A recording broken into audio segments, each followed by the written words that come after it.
Sir, एक तस्वीर आपने जरूर देखी होगी जो इन दिनों खूब वायरल हो रही है। हालांकि उस तस्वीर की टाइम्स नाम नवभारत पुष्टि नहीं करता, लेकिन उस तस्वीर में दिख रहा है कि कैसे चाइना के जो सैनिक हैं, जो पीपल्स लिबरेशन आर्मी के जो तमाम मेंबर्स हैं, वो कैसे पिटते हुए भागते हुए नजर आ रहे हैं। तो ये दरअसल बदलते हुए भारत की एक बड़ी तस्वीर है। जब चाइना अगर आंखें उठाने की कोशिश करेगा तो उसे जवाब इस तरह से दिया जाएगा।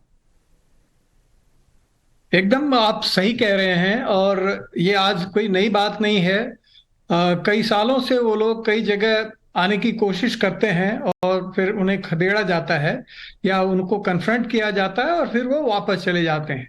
इस बार उनकी नफरी बहुत ज्यादा थी और वो प्लान ढंग से आए थे। एक बात मैं बता दूं कि चाइना कुछ भी करता है वो पहले से पूरी तरह से प्लान्ड होता है। ये कोई अकस्मात या लोकल लेवल पे नहीं होता है।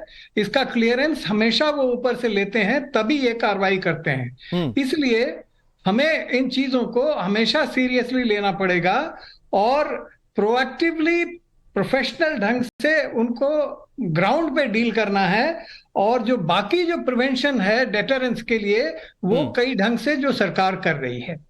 इस केस में इन्होंने जिस तरह से वो आए, हमारी इंटेलिजेंस भी अच्छी थी और हमारी तैयारी भी अच्छी है। पिछले कई सालों से, तकरीबन पिछले 7-8 साल से हमारी जो इंफ्रास्ट्रक्चर डेवलपमेंट हुई है वो बहुत तेजी से हुई है।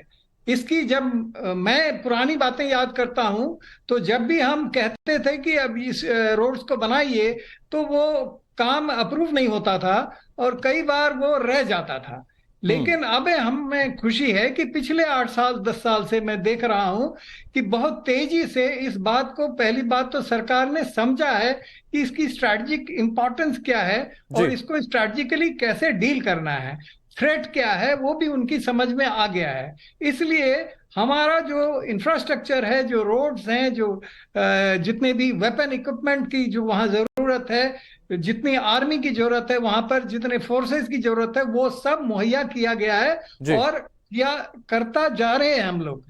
मैं एक ही बात बताना चाहूंगा कि चाइना को कभी लाइटली नहीं ले सकते हैं। बिल्कुल ठीक अगर पीछे भी चले जाते हैं तो हमें उसको हमेशा बिल्कुल ठीक सर। गलवान में जब आज से ठीक 30 महीने पहले इस तरह की हिमाकत की थी चाइना ने, तो यही संदेश दिया गया था दरअसल बड़े स्तर पर कि चाइना को थोड़ा सा भी ट्रस्टेबल नहीं मानना चाहिए। हमारे साथ AK श्रीवास्तव सर है। सर, आज के भारत की बदलती हुई तस्वीर यह कहती है कि अगर अकस्मात किसी तरीके से कोई ऐसी परिस्थिति बनती है तो हम चाइना को खदेड़ने के लिए पूरी तरह से तैयार हैं, लेकिन इसके साथ साथ स्ट्रेटेजिकली भी श्रीवास्तव सर हम लोग तैयार हैं इस बात के लिए कि हम अपने आप को मजबूती से पूरे वैश्विक पटल पर रख सकें। और शायद यही वजह है कि तमाम एक्सरसाइजें शुरू हो चुकी हैं उन इलाकों में जो सैनिक है उनका डिप्लॉयमेंट ज्यादा कर दिया गया है।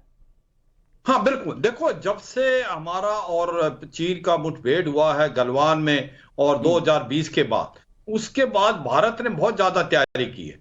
एक तो इंफ्रास्ट्रक्चर तो बिल्डअप हो ही रहा है, मगर हमने ये ही नहीं कि ईस्टर्न सेक्टर में, सेंट्रल सेक्टर में जहां पर आता है आपका उत्तराखंड और हिमाचल, और specially eastern sector Arunachal Pradesh की तरफ,